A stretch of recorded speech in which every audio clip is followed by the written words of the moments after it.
धन्यवाद धन्यवाद धन्यवाद पिता परमेश्वर, हम आपका धन्यवाद करते हैं। असंभव को संभव बनाने वाले परमेश्वर, हम आपका धन्यवाद करते हैं पिता परमेश्वर।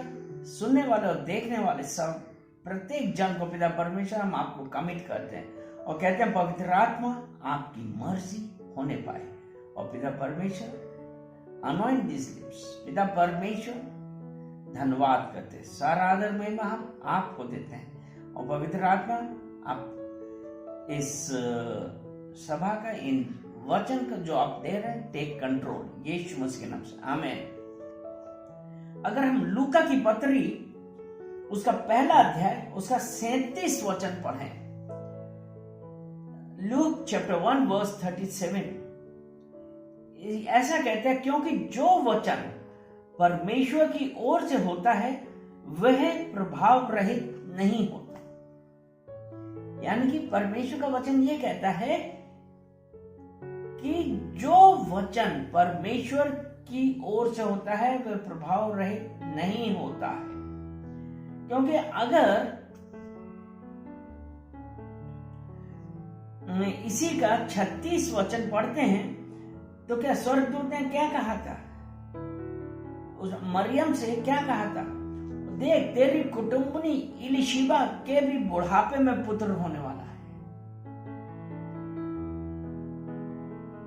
यह उसका जो बांझ कहलाती थी 6वां महीना है। यानी कि परमेश्वर ने कहा था कि इलिशिबा के पुत्र होगा, वो जो बांझ थी। लेकिन परमेश्वर ने कहा, परमेश्वर का वचन प्रभाव रहित नहीं होता है। अर्थात वो परमेश्वर बांझ को उसने पुत्र दिया। हालेलुया। और अगर हम पुराने नियम में देखते हैं, पुराना नियम उत्पत्ति उसका 18वां अध्याय और उसका 9वां वचन हम देखें तो उसमें ऐसा लिखा है, उन्होंने उससे पूछा तेरी पत्नी सारा कहां है। मतलब परमेश्वर ने अब्राहम से पूछा कि तेरी पत्नी सारा कहां है। उसने कहा वह तो तंबू है, वह तो तंबू में है। परमेश्वर ने अब्राहम से पूछा तेरी पत्नी सारा कहां है। वो कहता है वो तो तंबू में है।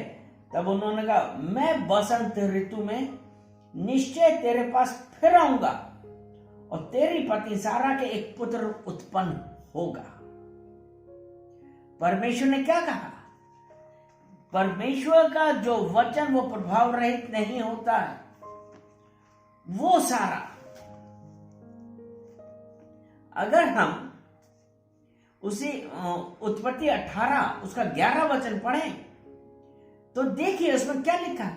अब्राहम और सारा दोनों बहुत बूढ़े थे और सारा का मासिक धर्म बंद हो गया था।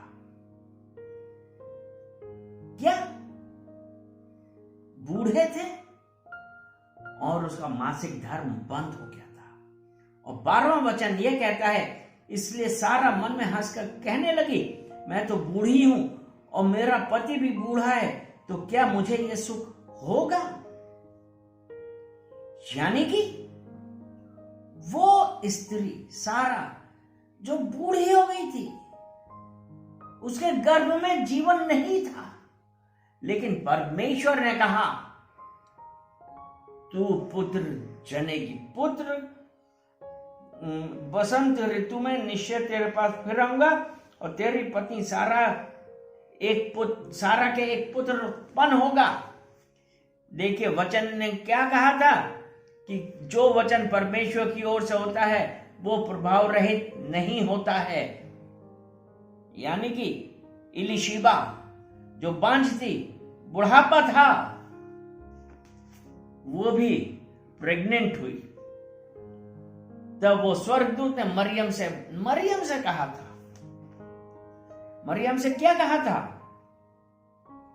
पवित्र आत्मा तुझे उतरेगा और परम प्रधान की सामर्थ्य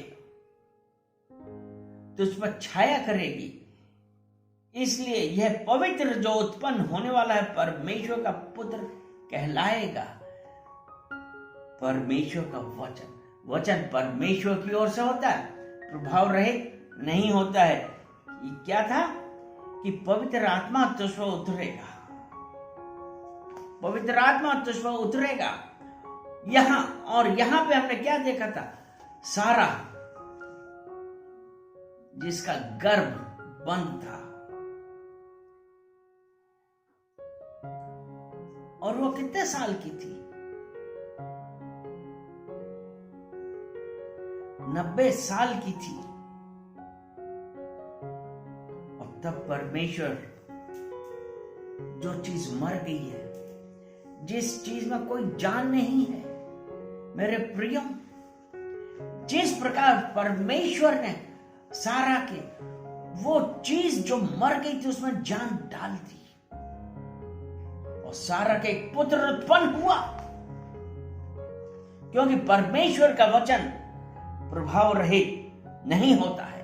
जो वचन परमेश्वर की ओर से होता है वो प्रभाव रहित नहीं होता है। इसलिए आपके जीवन में, आपके साथ में, आप जहां पे ये सोच रहे हैं कि अब कुछ नहीं बचा है, ध्यान करिए, सारा जिसका गर्भ बंद हो गया था, जहां पे कुछ नहीं बचा था, परमेश्वर ने वहां पे जान डाली। आज परमेश्वर आपके और मेरे जीवन में वो जान डालना है। जो मार्ग आप सोच रहे हैं कि आपका बंद हो गया है, लेकिन वो परमेश्वर ने क्या किया? परमेश्वर ने आज वहां पे जान डाल दी है। परमेश्वर ने वहां पे जान डाल दी है। उस परमेश्वर का हम धन्यवाद देते हैं, क्योंकि परमेश्वर असंभव को संभव करने वाला परमेश्वर है। इसलिए हम आज उस परमेश्वर का धन्यवाद देते हैं कि जहां पे कुछ नहीं था, क्या था? जहां पे कुछ नहीं था, जहां पे होप नहीं थी, जहां पे कोई आशा नहीं थी, वहां पे परमेश्वर ने आशा दी। परमेश्वर ने वहां पे जीवन दिया। अगर आप ये सोच रहे हैं कि अब कुछ नहीं बचा आपके जीवन में, नहीं, ऐसा नहीं है।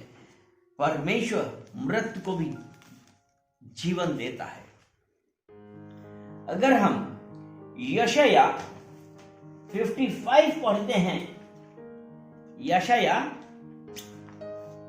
55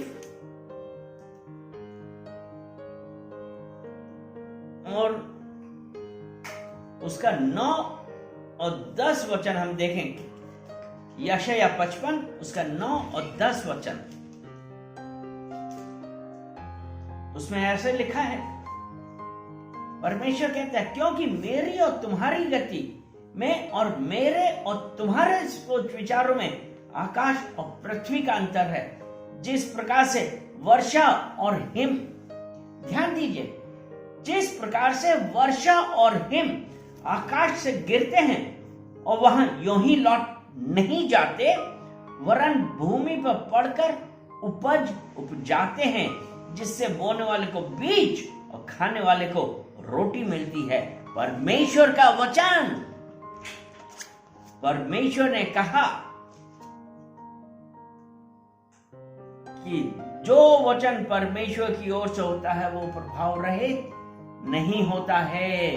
अर्थात वो परमेश्वर का वचन, लिखा है ना कि भूमि पर पड़कर उपज उपज जाते हैं। तो ध्यान, मेरे प्रियो, परमेश्वर का वचन आज आपके और हमारे जीवन में, आपके और हमारे जीवन में एक नया जीवन लेके आए हैं। आप, God is not yet done with you. परमेश्वर आपके साथ है। परमेश्वर आपको जीवन दे रहा है। जहां पे आप पूरी होप खो चुके हैं, जहां पे आपकी आशा टूट गई है, वो परमेश्वर ये कह रहा है कि मेरी और तुम्हारी गति में और मेरे और तुम्हारे सोच विचारों में आकाश और पृथ्वी का अंतर है। वो परमेश्वर आज आपके जीवन में एक नया कार्य करने वाला है। इसलिए जो मर गया है, परमेश्वर ने आज उसमें जान डाल दी है। हिम्मत मत हारिए, परमेश्वर आपके साथ है। उसका धन्यवाद करते हैं और सारा आदर महिमा हम आपको देते हैं यीशु मसीह के नाम से, आमीन।